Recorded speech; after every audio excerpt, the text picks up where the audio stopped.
That latte you picked up this morning probably cost you around $5. The farmers who grew the beans made less than 10 cents on it. It started in Yemen. Before the 1600s, all the world's coffee came from one port, Mocha. The Yemeni merchants who controlled it had a simple rule. Every bean exported had to be boiled or fire roasted first, so it could never sprout anywhere else. That monopoly held for nearly 2 centuries, until an Indian pilgrim named Baba Budan smuggled 7 live seeds out of Mecca, tucked inside his belt. 7 seeds ended 200 years of control. The Dutch East India Company moved next. They brought coffee to Java in 1696 and enforced what they called a forced cultivation system. Every village had to hand over 1/5 of its farmland, or soldiers arrived. An internal company document from that era said it plainly: coffee is not bought, it's taken. By the 1720s, Amsterdam controlled over 60% of global coffee trade. That monopoly eventually cracked when a French naval officer smuggled a single seedling across the Atlantic, sharing his own drinking water with the plane to keep it alive on the voyage. 50 years later, the Caribbean was covered in coffee trees. The Dutch grip was gone, but the monopoly itself never died. It just changed hands. Brazil took over in the 19th century, producing 75% of the world's coffee by 1900, built on the labor of millions of enslaved Africans. The coffee barons were wealthy enough to run the country. They literally engineered the military coup that abolished the Brazilian Empire in 1889. When prices crashed in 1906, Brazil didn't wait for the market to recover. The government bought up the surplus, locked it in warehouses, and released it slowly to keep prices artificially high. The United States called it market manipulation. Nothing happened. It was the world's first national commodity monopoly, 50 years before OPEC. After World War II, coffee became a Cold War tool. American intelligence concluded that if Latin American farmers couldn't earn a living, they'd vote communist. So in 1962, Washington pushed through the International Coffee Agreement, a global treaty that fixed export quotas and kept prices stable. This time, the monopoly ran on diplomacy, not bayonets. During those 27 years, two companies, NKG in Hamburg and Volcafe in Zurich, were just errand boys for the national producer organizations, earning thin fees. But they weren't idle. They were quietly building warehouses at every port, making contacts in every growing region, laying infrastructure for a power they didn't yet have. Then came 1989. On July 4th of that year, American Independence Day, the International Coffee Agreement collapsed. The official reason was a cheating dispute. Countries were selling coffee through non-member nations to bypass the quota system. The real reason was that the Cold War was ending, and America no longer needed to protect Latin American farmers from communism. The treaty had no political purpose anymore, so it died. Coffee futures dropped more than 50% over the next 18 months. Farmers in Guatemala sold their land to pay debts. In parts of Colombia, growers switched from coffee to coca because coca prices never crashed. That line, from a Geneva negotiating table to Colombian drug fields, is one that almost nobody has ever traced. While governments stood paralyzed, the traders who had spent 2 decades quietly building their networks walked up to desperate farmers and said, "Government can't help you anymore, but we can." It didn't look like a takeover. It looked like rescue. The farmers had no way to tell the difference. What followed was 20 years of quiet, relentless expansion. 3 companies in particular emerged from this period as the dominant powers in global green coffee trading. And most people have never heard of any of them. The first is Neumann Cafe Gruppe, or NKG, headquartered in Hamburg, Germany. NKG's strategy was not to buy directly from farmers. Instead, they systematically acquired the middlemen, the local traders, the processing mills, the warehouse operators, who sat between farmers and exporters. Once NKG owned those choke points, farmers had nowhere else to sell. From those positions, NKG could work its way further upstream, closer and closer to the farm gate. The strategy has a clean name in business school: progressive vertical integration. In Kenya, NKG took it a step further. Kenya has a famous auction system, the Nairobi Coffee Exchange, where all buyers are theoretically competing on equal terms. NKG didn't break the auction. Instead, they quietly acquired several licensed local trading companies that were active in the auction hall. To outside observers, there was real competition.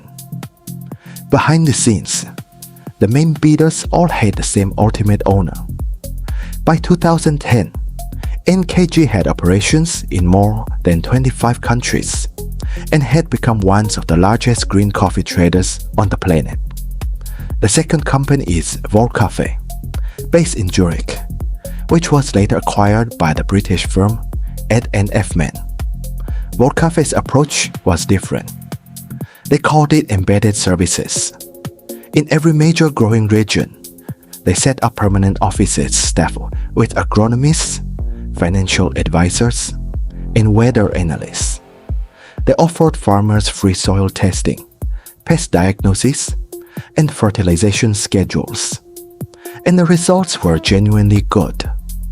Farmers who followed Volcafe's guidance saw their yields improve. The relationship felt like partnership. What farmers didn't know was that the fertilizers and pesticides Volcafe recommended were products that Volcafe had equity stakes in or purchasing agreements with. Volcafe collected the margin on the bins and took kickbacks from the suppliers at the same time. And after 3 to 5 years of depending on Volcafe's agronomists, farmers had lost the ability to make their own decisions. When to fertilize? Ask the Volcafe app. How to treat this disease? Wait for the Volcafe technician. Volcafe had quietly transformed itself from a buyer into the operating system of the farm. And you can't just swap out your operating system. The third company is ECOM.Industrial, based in Lugano, Switzerland. ECOM took a different path. They built their empire across both coffee and cocoa simultaneously, using the different harvest seasons of the 2 crops to keep their capital and logistics working year-round. This gave them a financial flexibility that single commodity traders couldn't match. When other companies ran into cash flow problems, ECOM could keep acquiring. They were the first agricultural traders to systematize what banks now call supply chain finance, a model that is today considered a masterpiece of corporate financial engineering. The farmers of Brazil and Indonesia were its original test subjects. By the mid-2000s, these 3 companies, along with a handful of second-tier traders, controlled more than 50% of all green coffee moving through global markets. But their most powerful weapon wasn't their warehouses or their capital. It was information. In the remote highlands of East Africa, Central America, and Sumatra, they had built their own weather monitoring stations and agricultural data systems. By the time a drought was confirmed news, Their trading desks in Chicago had already repositioned their futures contracts. The price spike that would eventually drive up what consumers paid had already been captured by the traders, not the farmers. To understand how these companies actually control farmers today, you need to understand one core principle. Controlling people is more efficient than controlling beans. Each of the three dragons found a different way to lock farmers in. Together, those locks form a system that is almost impossible to escape. NKG's lock is dead. Coffee farming requires significant cash upfront: seeds, fertilizer, pesticides, labor for the harvest. But coffee trees take 3 to 4 years to produce their first crop, which means farmers go years without income. Regular banks don't lend to smallholders with no title deeds and no credit history. NKG does. The terms are straightforward. Borrow money now, and when harvest comes in, sell to NKG at a pre-agreed price. That price is typically 10 to 30% below market rate. By the time the farmer realizes the deal is bad, he's already in debt and has no leverage to renegotiate. And if a drought or a pest wipes out part of the harvest, and the farmer can repay, the next year's harvest gets pledged as collateral too. In coffee-growing regions of Ethiopia, there are family farms where the grandfather first borrowed from NKG's predecessor company, and the grandson is still repaying the same counterparty. The contract has changed, the language has changed, but the name at the top hasn't. In the 17th century, the Dutch East India Company ran a system called the Advance Payment Scheme. Lend to farmers before the harvest, collect the repayment in crops at below market prices. NKG's pre-harvest financing is the same mechanism. The bayonets have been replaced by contracts. The Dutch has been replaced by English. What makes NKG's debt trap even tighter is that it runs alongside a logistics monopoly. NKG didn't just lend to farmers. It also acquired the processing mills and export warehouses in those same regions. So even if a farmer managed to pay off his debt and wanted to find a different buyer, he discovered there was nowhere else to go. The debt is the rope. The monopoly on logistics is the wall. The farmer is trapped between them, and he can't even see the edges. Volcafe's lock is knowledge. The farmers who worked with Volcafe's agronomists genuinely improved their yields. The technical advice was real. The soil testing was real. The support was real. And then, after 3 to 5 years, those farmers realized they no longer knew how to make their own decisions. They had outsourced their judgment to a system owned by someone else. Switching to a different buyer didn't just mean losing a customer. It meant losing the entire technical infrastructure of their farm. Volcafe had become the operating system. And operating systems are not easy to replace. ECOM's lock is data. In the 2010s, ECOM rolled out a farm management platform across its supplier network. Farmers used a mobile app to log daily harvest volumes, soil moisture, fertilizer applications, and weather conditions. It was a useful tool. It made their operations more efficient. And every single data point went straight to ECOM servers. Farmers couldn't download their own records. They couldn't share them with other buyers. By the time a farmer sat down to negotiate prices, ECOM's analysts already knew that his yield was down 17% compared to last year, that his cash reserves were running low, and that he had bills due in 6 weeks. The farmer thought he was negotiating. ECOM was reading from a script they had already written. On top of that, ECOM.This trading division used the same agricultural data to get ahead of the futures market. When a drought was confirmed and the coffee futures spiked, ECOM had already built its position weeks earlier. The farmers whose harvest was failing saw prices rise on the news. But the profit from that price spike went to the trading desk, not to them. The three locks fit together perfectly. NKG holds the money, Volcafe holds the knowledge, and ECOM holds the information.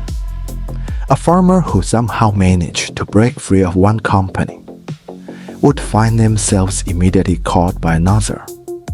And in many growing regions, these three companies have cross-ownership stakes, joint purchasing agreements, and information-sharing arrangements that make the boundary between them more complicated than the word competitors suggest. Now here's where the story gets truly sophisticated. Open the websites of NKG, Volcafe, and ECOM in 2026, and you will see beautiful photographs, smiling farmers, green hillsides, bold headlines about sustainable supply chains. These companies have won ESG awards. They have signed memorandums of understanding with the United Nations. They have given keynote speeches at climate summits. They are no longer described as commodity traders. They are described as sustainability partners. And this rebranding is the most elegant monopoly upgrade in 400 years of coffee history. NKG's version of sustainability is built around the Rainforest Alliance certification. NKG embed a new clause in its pre-harvest financing contracts. Any farmer borrowing from NKG must achieve Rainforest Alliance certification within 3 years or face a higher interest rate on their next loan. Rainforest Alliance certification requires hiring a certification consultant, changing fertilizer and pesticide protocols, and building a documentation system. All of that costs money. Who provides those services? NKG's own support division. How does the farmer pay? The fees are deducted from the next loan. So pursuing certification puts a farmer deeper in debt. And once the certification is achieved, the farmer discovers that only certain buyers can recognize and pay a premium for certified beans. And in that region, the only buyer with the right purchasing systems happens to be NKG. The certification becomes a new debt engine, pulling farmers tighter into NKG's integrated financing and purchasing system. There is one more detail worth noting. The annual auditing costs of the Rainforest Alliance are partly funded by major coffee buyers, including companies like NKG. That's not illegal, but it does mean that the institution setting the rules receives part of its funding from the largest players in the game. Rules that are funded by the biggest players tend not to seriously disadvantage those players. Volcafe's sustainability story is a natural extension of its existing embedded services model. In 2015, Volcafe launched a program called Volcafe Way, promoting what they describe as climate-smart agriculture. Shade trees, reduce chemical inputs, better water management. These are genuinely good practices. They improve soil health and reduce environmental damage. Farmers who completed the Volcafe Way program received a small premium above standard certified prices. The catch: that premium only applied if you sold to Volcafe. Volcafe Way certification was not recognized by any other buyer, so Volcafe had created its own private certification system, a standard that only has value inside Volcafe's own purchasing network. The harder a farmer worked to meet Volcafe standards, the more locked in they became. The premium rewarded effort. The certification punished exit. The more a farmer cared about doing things right, the less freedom they had. ECOM's move into sustainability is the most structurally sophisticated of the three, because it ties directly into its existing data monopoly. Starting in the early 2020s, ECOM began helping farmers in Brazil and Indonesia apply for carbon credits. The idea is simple. Farmers who plant shade trees, reduce land clearing, and sequester carbon can sell that carbon to companies in Europe that want to offset their emissions. Farmers get extra income. The planet benefits. Everyone wins. Except that the way the program actually works, ECOM handles everything. The application, the measurement, the certification, the sale. Farmers typically receive 20 to 30% of the carbon credit revenue. ECOM takes the rest. And in the process of doing all that measurement and documentation, ECOM builds a precise, comprehensive database of every participating farm, land area, tree cover, annual carbon sequestration, water usage, soil composition. This data is stored on ECOM servers. The ownership, as specified in the carbon partnership agreements farmers sign, belongs to ECOM. Farmers who later want to work with a different carbon platform can take their records with them, step back and look at what this data is actually worth. When Starbucks, Nestle, or Louis Dreyfus wants to source coffee that meets ESG procurement standards, they need to answer three questions. How much certified product is available? Where does it come from? And can the carbon footprint be verified? The only companies in the world that can answer all three questions comprehensively for hundreds of thousands of farms across dozens of countries are the handful of traders who spend years building proprietary data systems. Data monopoly, in the ESG era, translates directly into purchasing authority. The traders who hold the data hold the market. Put the three systems together, and you see something remarkable. NKG controls the financing gateway. Farmers who don't meet certification standards have a harder time getting loans. Volcafe controls the technical standard. Farmers trust its agronomists to define what quality means. ECOM controls the data. Farmers' production records exist only inside ECOM systems. The three ESG frameworks interlock at their edges, and together they create a structure that is, if anything, harder to escape than the one built with bayonets 300 years ago. At least back then, you knew who the enemy was. From the Yemeni merchants who boiled their sets before export, to the Dutch East India Company's forced cultivation system, to the coffee barons who ran Brazil like a private country, to the Cold War treaty that turned coffee into a geopolitical instrument, to the three trading companies that filled the vacuum left by 1989, to today's ESG-wrapped digital monopoly. Coffee's history is a history of control. The tools change every generation. Violence gave way to treaties. Treaties gave way to debt. Debt gave way to information. Information gave way to data and standards. Each upgrade was more elegant and more invisible than the one before. When you hold a sword, people can see it. When you hold a loan agreement, one the borrower came to you for and signed voluntarily, no one calls it a weapon. When you hold a certification that the farmer worked years to earn, and that only has value through you, no one calls it a cage.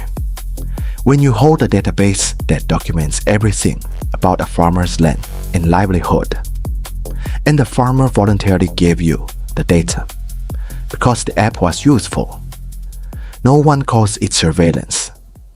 That cup of coffee, the one that cost you a few dollars, the farmer who grew it got maybe 3 cents. The traders and freight companies took around 15 cents. The roaster took about 22 cents. The brand and the cafe kept the rest. Next time you drink a coffee, just think about that for a moment. What does this taste like? Who did it cost? And who decided how much each of them got to keep?